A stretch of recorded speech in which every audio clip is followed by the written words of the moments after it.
प्यारे बच्चों, कैसे हैं आप लोग? तो फिर से आज आप हम लोग हैं इजी केमिस्ट्री एसटीएम के यूट्यूब चैनल पे।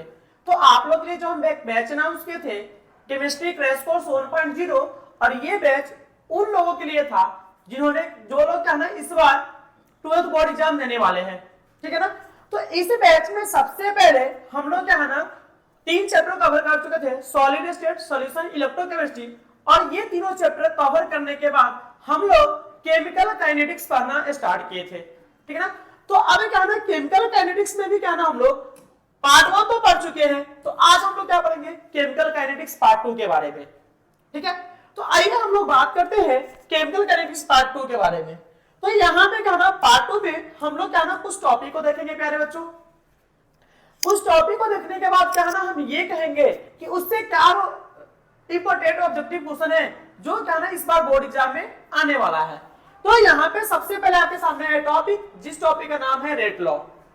ये रेट लॉ क्या होता है? तो सबसे पहले ये जो रेट लॉ होता है वारे, ये होता है एक्सपेरिमेंटल एक्सप्रेशन ऑफ आरओआर, मतलब कि रेट ऑफ रिएक्शन का एक्सपेरिमेंटल एक्सप्रेशन होता है, मतलब कि ये एक्सप्रेशन क्या ना बाय एक्सपेरिमेंट से दिया गया है। दूसरा किसके टर्म में होता है? तो in terms of concentration of reactant, मतलब कि रिएक्टेंट के कंसंट्रेशन के टर्म में होता है।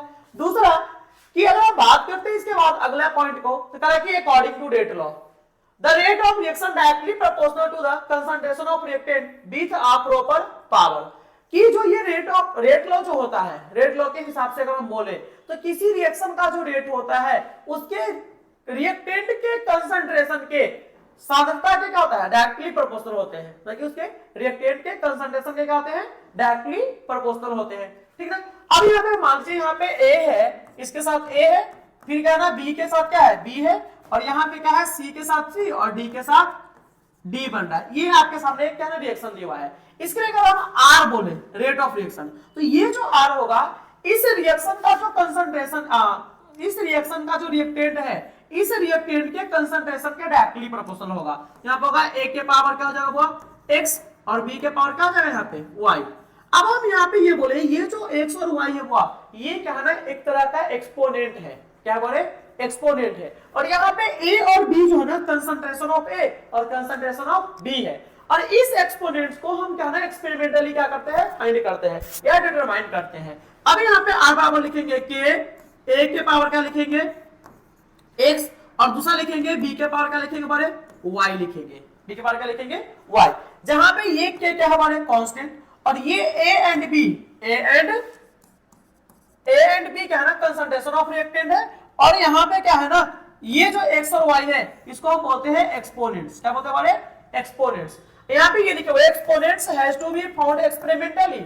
एक्सपोनेंट को हम लोग क्या है ना बाय एक्सपेरिमेंट से निकालते हैं, ठीक है ना, उसको एक्सपेरिमेंट से निकाल कर दिया गया है। आइए बढ़ते थोड़ा सा आगे की तरफ। मान लीजिए ना हम रेट लॉ का बात करते हैं, किसका करते हैं रेट लॉ का। तो आपको पता है कि आर डायरेक्टली प्रोपोर्शनल होता है ए के पावर एक्स और बी के पावर वाई के, होता है कि नहीं होता है। अब क्या है यहाँ पे हम इसी को आगे अगर बढ़ा के लिखिए इस रिएक्शन को, यहाँ पे ऐसे लिख सकते हैं कि सर जी आर बराबर होता है के, ए के पावर होता है एक्स, ए के पावर होता है एक्स, और बी के पावर क्या पावर है वाई होता है। ताकि यहाँ पे जो समानुपाती है इस समानुपाती के चिन्ह को हटाने के लिए हम एक कांस्टेंट लिए जिस कांस्टेंट का नाम है कांस्टेंट का नाम के है और इसको बोलते हैं रेट कांस्टेंट। तो यहाँ पे के हो गया। अब इसका बताइए यहाँ पे अगर हम इस ए का 1 मोलर लेते हैं, इस ए का कितना मोलर लेते हैं 1 मोलर, और बी का भी 1 मोलर लेते हैं, तो आप ऐसे लिख सकते हैं के 1 मोलर के पावर x, और यहाँ पे 1 मोलर के पावर कितना लिखेंगे y लिखेंगे।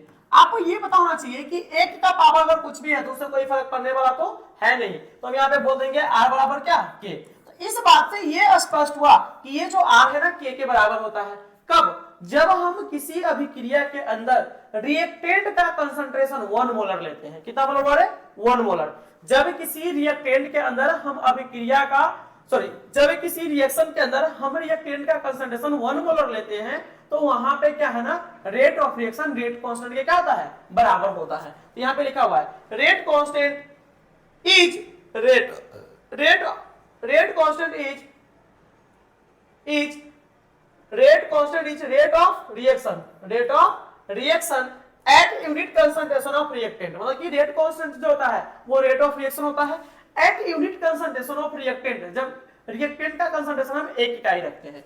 चलिए बढ़ते हैं इससे रिलेटेड थोड़ा सा क्वेश्चन की तरफ। यहाँ पे कहा कि the rate law equation of a chemical reaction is represented as, rate बराबर दिया हुआ है आर, मतलब कि के, आर बराबर दिया हुआ है के, ए के पावर नहीं कुछ तो क्या हुआ है 1, और साथ में बी के पावर दिया हुआ है 2, इसको हम इक्वेशन 1 मान लेते हैं, ठीक है। ये R1 बोल दिए नए का रेट को। If the concentration of B tripled, अगर हम बी के रिएक्शन को 3 गुना करते हैं कंसंट्रेशन को, यहाँ पे R के बराबर क्या हो जाएगा के, और ये हो जाएगा ए के पावर क्या जगह है 1, और यहाँ के बी का जो कंसंट्रेशन है उसको 3 गुना आप कर दीजिए, ठीक ना। Keeping that of A constant, then the rate becomes, मतलब कि ए को कांस्टेंट रखना है, तो ए को कांस्टेंट जब रखेंगे तो रेट क्या होगा, आ जाइए यहाँ पे जरा आप ये सोचिए सर जी, यहाँ पे R2 बराबर क्या दिया हुआ है के ए के पावर 1 और बी 3b के पावर होल स्क्वायर है, तो अब ये 3 दिया क्या होगा, ये 3 दिया क्या होगा 9, इस 9 को पहले आप लिख दीजिए। यहाँ पे हो गया a के पावर क्या गया 1 और b के पावर क्या आ गया 2, मतलब कि इस 3 का स्क्वायर हम यहाँ पे 9 लिख लिए पहले, ठीक ना। अब जरा बताइए ये यहाँ से ज्यादा क्या है R1 है जो पहले वाला रेट है, तो हम बोलेंगे R2 जो होगा 9 R1 के क्या होगा बराबर होगा, मतलब कि जो नया वाला रेट R2 आया वो पुराने वाला रेट का कितना गुना हो जाएगा 9 गुना, मतलब कि इस रिएक्शन के लिए अगर हम B के कंसंट्रेशन को 3 गुना करते हैं और A को कांस्टेंट रखते हैं तो रेट क्या हो जाएगा 9 गुना हो जाएगा, तो 9 टाइम बढ़ेगा। यहाँ पे कहा कि which does not influence the rate of reaction, इसमें से नेचर ऑफ रिएक्टेंट होता है, कंसंट्रेशन भी कहना अफेक्ट करता है, टेम्परेचर भी अफेक्ट करता है, मोलिक्युलरिटी अफेक्ट नहीं करता है। इसके जस्ट अगर हम आगे बढ़ते थे, यहाँ पे कहा कि order of reaction, order of reaction का बात करते हैं, तो आपको पता है कि रेट लॉ क्या होता है R बराबर के ए के पावर x b के पावर y, जहां पे x और y क्या है एक्सपोनेंट्स है, इसी एक्सपोनेंट्स का जो सम होता है उसको हम बोलते हैं ऑर्डर ऑफ रिएक्शन, क्या बोलते हैं order of reaction, where n क्या है यहाँ पे n बराबर बोले x प्लस y, n हो गया ऑर्डर ऑफ रिएक्शन, यहाँ पे x हो गया order of reaction with respect to a, with respect to a, मतलब कि यहाँ पे x जो है ये x, ये कहना a का ऑर्डर ऑफ रिएक्शन है, किसके रिस्पेक्ट में है a का, y है y is order of reaction with respect to b, y किसके रिस्पेक्ट में है तो b के रिस्पेक्ट में है। हम यहाँ पे एक और पॉइंट मेंशन किया हुआ है कि ऑर्डर ऑफ रिएक्शन में भी पॉजिटिव नेगेटिव और एंड फ्रैक्शनल, तो वहां जीरो भी है, ताकि जो किसी भी रिएक्शन का ऑर्डर पॉजिटिव हो सकता है, नेगेटिव हो सकता है, फ्रैक्शनल हो सकता है, ठीक है। तो अब हम बढ़ते हैं थोड़ा सा नेक्स्ट की तरफ।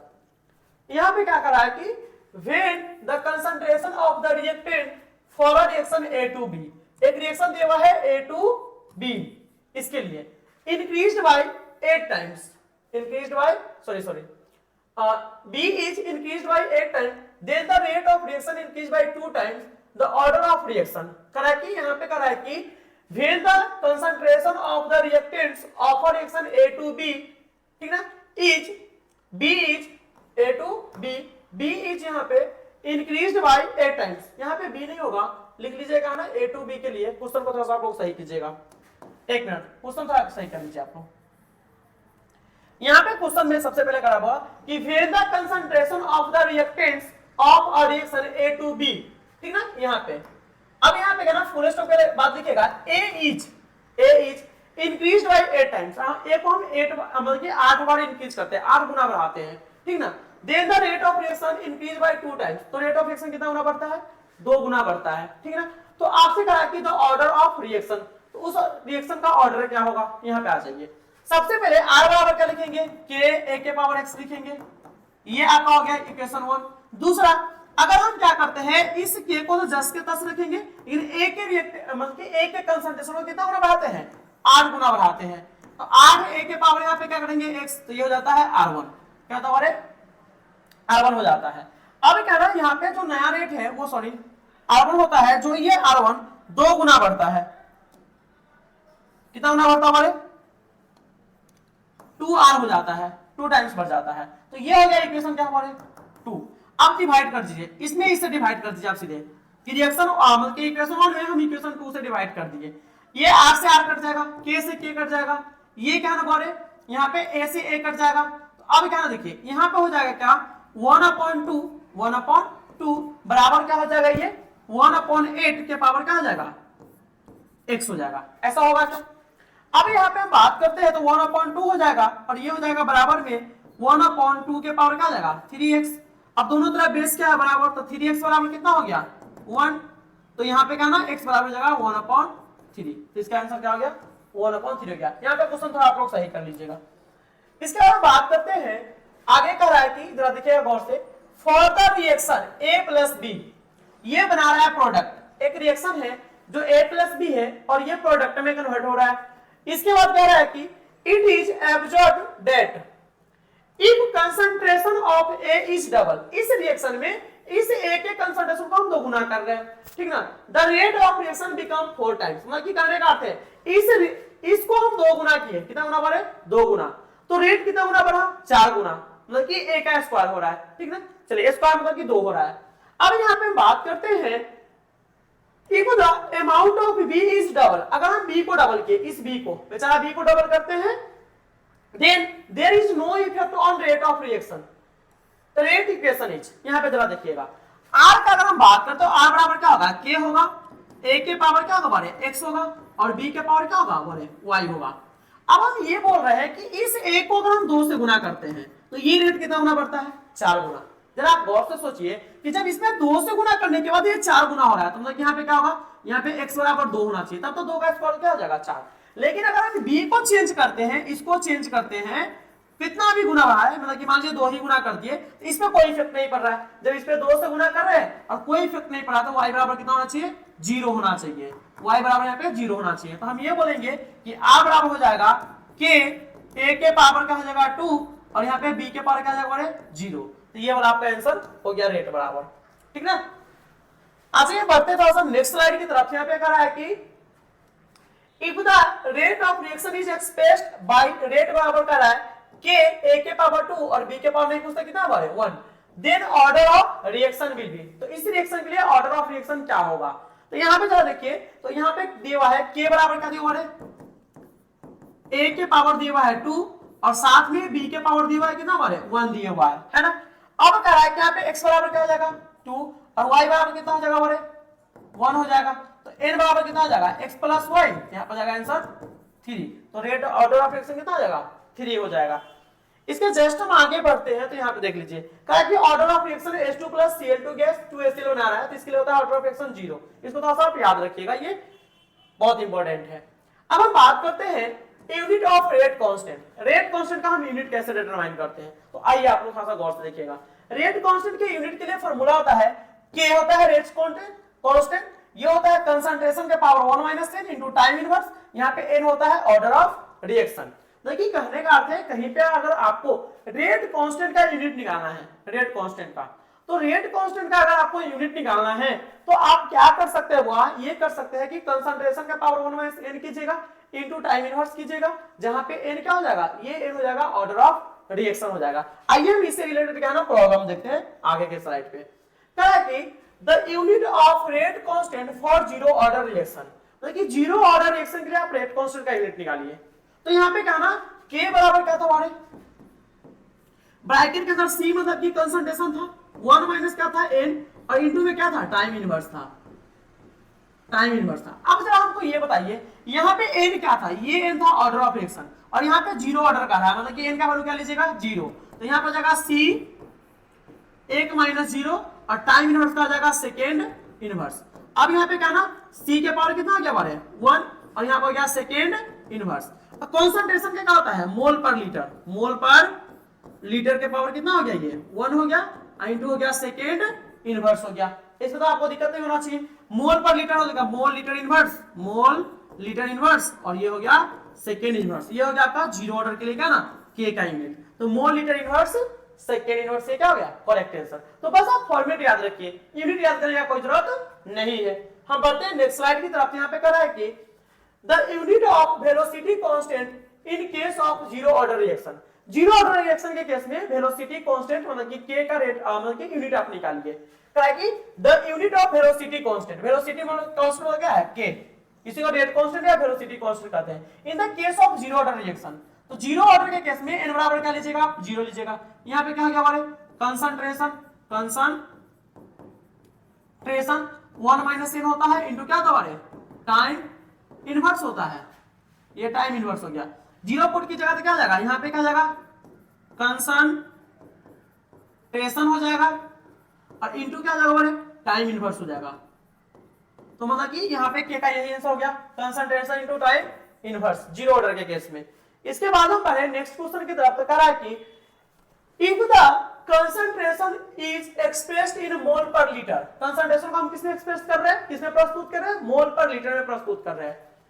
The unit of the rate constant for the first order reaction, तो आपसे ये पूछ रहा है कि रेट कांस्टेंट का यूनिट क्या होगा।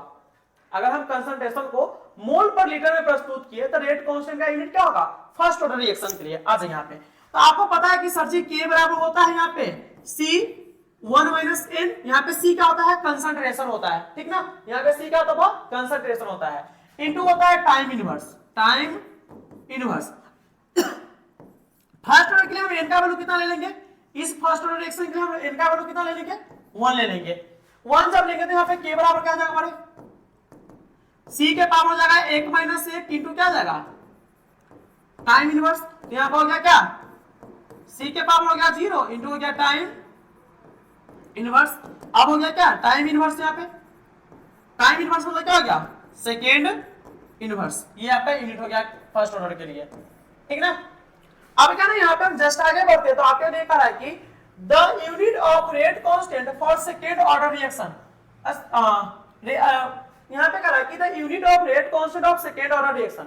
आप क्या ना सेकेंड ऑर्डर रिएक्शन के लिए रेट कांस्टेंट का यूनिट निकालिए। आ जाइए के बराबर क्या होता है, ये होता है सी के पावर होता है 1 माइनस एन इंटू क्या होता है टाइम इनवर्स, टाइम इनवर्स। अब जरा बताइए आप हमको कि सेकेंड ऑर्डर के लिए एन का वैल्यू आप क्या लीजिएगा 2 लीजिएगा, तो यहाँ पे एन बराबर क्या लेंगे, यहाँ पे एन बराबर क्या ना सेकेंड ऑर्डर के लिए एन बराबर कितना लेंगे बारे 2 लेंगे। अब ये 2 का वैल्यू यहाँ पे पुट कीजिए, तो के बराबर क्या हो गया सी 1 माइनस 2 इंटू टाइम इनवर्स का हो जाएगा सेकेंड इनवर्स। अब जरा आप सोचिए ये सी क्या होता है मोल पर लीटर, मतलब कि मोल लीटर इनवर्स होता है, और इसके पावर में हो गया -1 इंटू हो गया सेकेंड इनवर्स। यहां तक आपको कोई दिक्कत है क्यों, यहाँ पे इसका मोल पर लीटर इनवर्स ले, मोल पर लीटर मतलब कि मोल लीटर इनवर्स ले लीजिए, माइनस गुना कीजिए, इसके पावर में क्या है ना नहीं कुछ तो क्या होगा 1 होगा, यहाँ पे होगा ना 1 इंटू -1 क्या हो जाएगा मोल इनवर्स हो जाएगा, और लीटर के लीटर हो जाएगा, यहाँ पे सेकेंड इनवर्स हो जाएगा। ये हो गया आपके सामने रेट कांस्टेंट का यूनिट कि mole litre, mole inverse litre second inverse,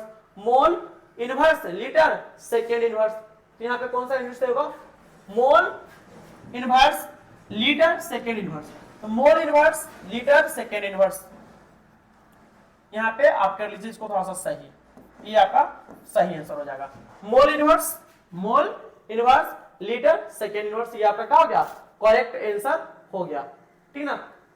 ये क्या ना आपका गलत हो गया, मोल इनवर्स नहीं है, मोल इनवर्स तो लीटर इनवर्स है, यहाँ पे मोल लीटर इनवर्स है, तो ये भी क्या हो गया गलत हो गया। चलिए अब यहाँ पे हम बात करते हैं यहाँ पे the unit of rate constant for nth order reaction.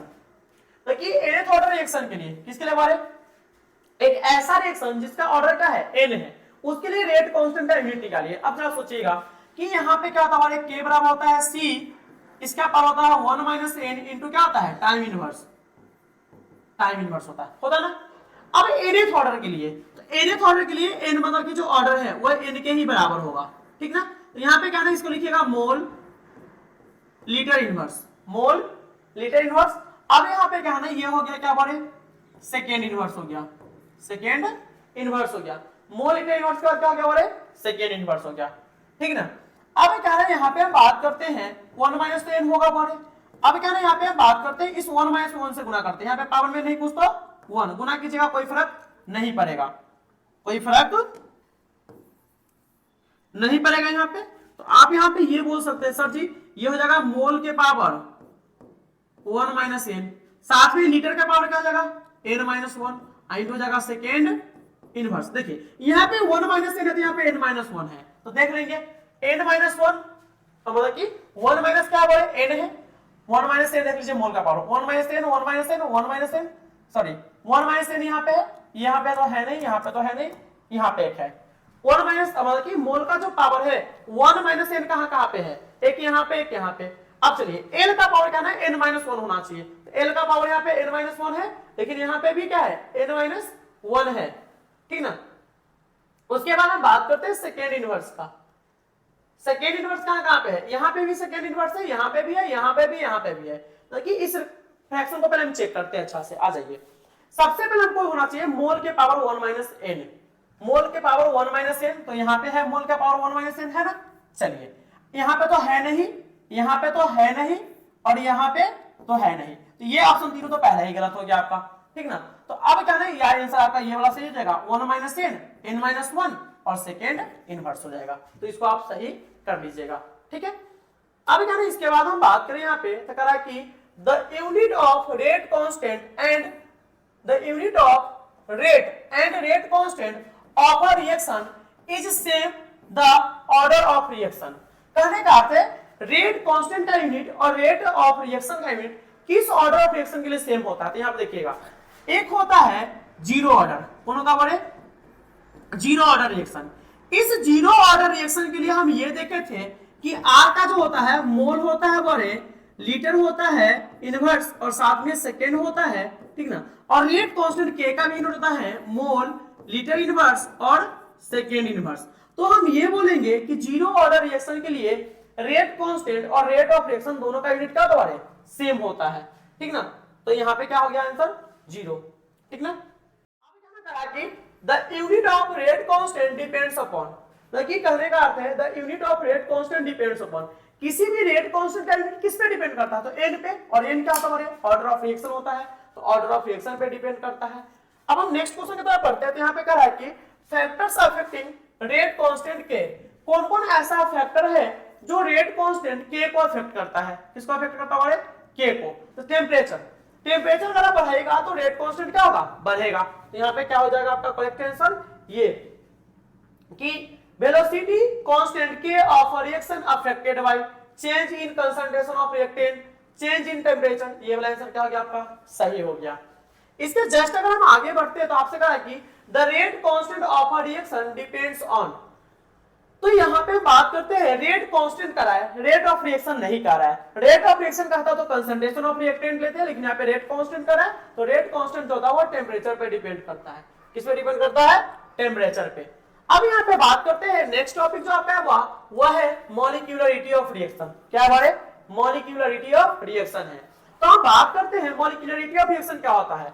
It is equal to the total number of reaction reacting species, reacting